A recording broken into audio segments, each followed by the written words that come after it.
राहुल जी, जैसा मैंने पहले कहा था और सही है कि अब तक मैं किसी के बारे में कोई वो नहीं करता, मैं हमेशा उम्मीद रखता हूँ। और राहुल जी जब गए हैं तो बहुत सोच समझ के उन्होंने जिम्मेदारी ली होगी। मैं इतना ही कह रहा हूँ कि अब तक विपक्ष में एक नेता के रूप में जैसे कांग्रेस के, वो एक उन्मुक्त पंछी की तरह उड़ते थे। यानी जो भी हैं, मैं अनुशासन की बात इसलिए नहीं कह रहा हूँ कि बॉडी लैंग्वेज आ, लेकिन जब आप सड़क पर कुछ बोलते हैं, मोहल्ले में बोलते हैं, कस्बे में बोलते हैं, तो बहुत सारी चीज़ें उसमें से तथ्यात्मक गलत होती हैं। लेकिन कल आप सदन में जब बोलेंगे तो ध्यान रखिए कि वो रिकॉर्ड में होता है, और उससे फिर अगर कहीं कुछ गलती हो गई तो ये, क्योंकि जैसा सही कह रहे हैं आप दोनों मित्र कि राहुल गांधी अब जो भी बोलेंगे वो हमेशा मोदी से उनकी तुलना की जाएगी। एक चीज़ है, सबका अलग अलग होता है। तो एक तो ये है कि जो पद होता है वो जिम्मेदारियां ज़्यादा देता है, आज़ादी कम करता है। और चाहे वो सत्ता पक्ष हो या विपक्ष हो, जब आप किसी जिम्मेदार पद पर बैठेंगे तो तय जान लीजिए कि आप हर समय अग्नि परीक्षा दे रहे होंगे। जितनी कमेटियां आपने बताई, लोक लेखा समिति बहुत ही इम्पोर्टेंट है। हाँ। उसमें पूरा जिस तरह से खर्चे का पूरा ब्यौरा होता है उसमें, वो कैग की रिपोर्ट आती है, सारी की सारी चीज़ें, उसमें बात वही होती है कि देखिए आपको अध्ययन बहुत करना पड़ेगा। और मैं मानता हूँ कि हर आदमी हर चीज़ का मास्टर नहीं हो सकता, jack of all and master of one. लेकिन एक चीज़ में तो आपको कहीं ना कहीं से जो विषय आया है उसमें मदद ले सकते हैं। मैं नहीं मानता कि संस्कृत वाला जो होगा, हिस्ट्री वाला वो केमिस्ट्री पढ़ा सकता है, ऐसा नहीं होता है। लेकिन सब्जेक्ट हर तरह के आएंगे।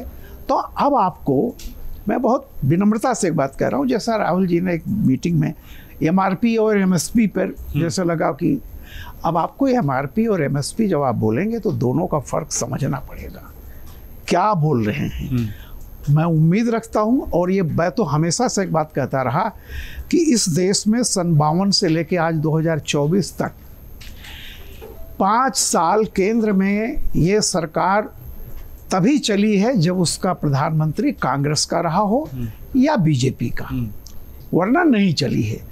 6 प्रधानमंत्री सन 52 से लेकर के आज तक 6.5 साल टोटल चले हैं। मोरारजी देसाई से लेकर के गुजराल तक जोड़ लीजिए तो 6 होते हैं, 6.5 साल चले हैं।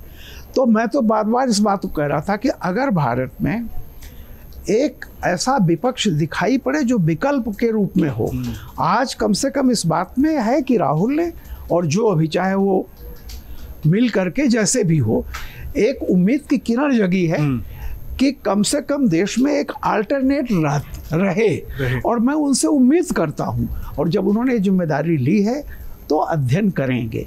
देखिए एक बेसिक फ़र्क है थोड़ा सा, जैसे मैं हूँ, मान लीजिए कि मेरे लिए मुंशी प्रेमचंद, मैं 72 साल की उम्र का हूँ, मैं जब गांव में रहता था तो मेरे लिए मुंशी प्रेमचंद की कहानी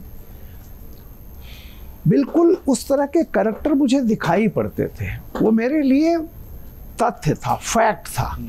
लेकिन मेरा बेटा, जब मैंने उसको कहा कि पढ़ो मुंशी प्रेमचंद को, तो ये मैं मान के चल रहा था कि इसको फिक्शन लगेगा।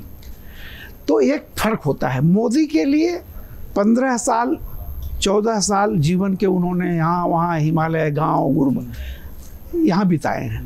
उसके बाद 15 साल वो संगठन में रहे हैं, और आखिर के 15 साल या 20 साल वो सत्ता में रहे। तो एक बड़ा लंबा अनुभव उनको है, और जब अनुभव होता है तो आप एक जादूगर की तरह मास्टर भी हो जाते हैं चीज़ों को वो करने में। तो मैं ये कह रहा हूँ कि राहुल जी को 2 चीज़ है, या तो आप जिस फील्ड के मास्टर नहीं हो उसमें compete करने की कोशिश मत करो, एक डिफरेंट इनोवेटिव आइडिया।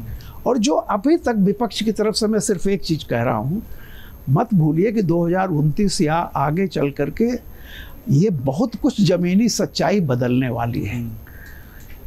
डिलिमिटेशन के बाद ये जो 450-500 है, ये 850 होने जा रहा है। कैसे क्या होगा?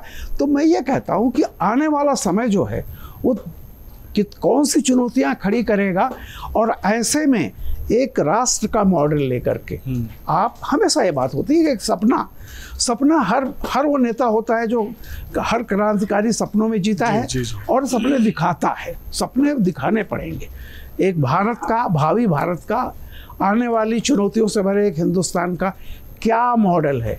अब ये मॉडल दूसरों की अपेक्षा लोग राहुल से अपेक्षा रखेंगे कि वो क्या है।